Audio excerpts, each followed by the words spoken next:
ترمذی شریف کی روایت ہے، نبی علیہ الصلوۃ والسلام نے فرمایا،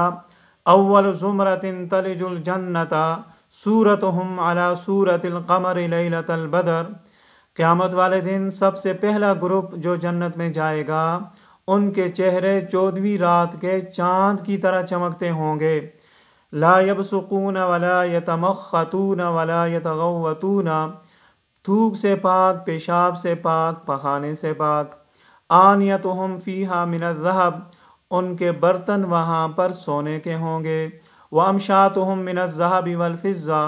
اور ان کی جو کنگھیاں ہیں وہ بھی سونے اور چاندی کی ہوں گی، ومجامرہم من العلوہ، عود کی خوشبو استعمال کریں گے، ورشہم المسک، اور خوشبودار پسینہ آئے گا، وَلِكُلِّ وَاحِدٍ مِّنْهُمْ زَوْجَتَانِ، ہر ایک جنتی کو 2 بیویاں ملیں گی، یُرَى مُخُّ سُوقِهِمَا مِنْ وَرَاءِ اللَّحْمِ مِنَ الْحُسْنِ،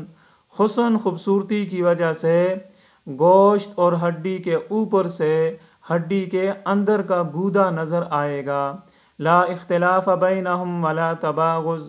نہ آپس میں کوئی اختلاف ہوگا نہ کوئی بغض ہوگا،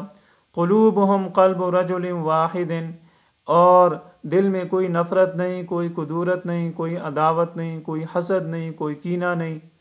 یسبحون اللہ بکرۃ وعشیا، صبح و شام اللہ رب العزت کی تسبیح بیان کرتے ہوں گے۔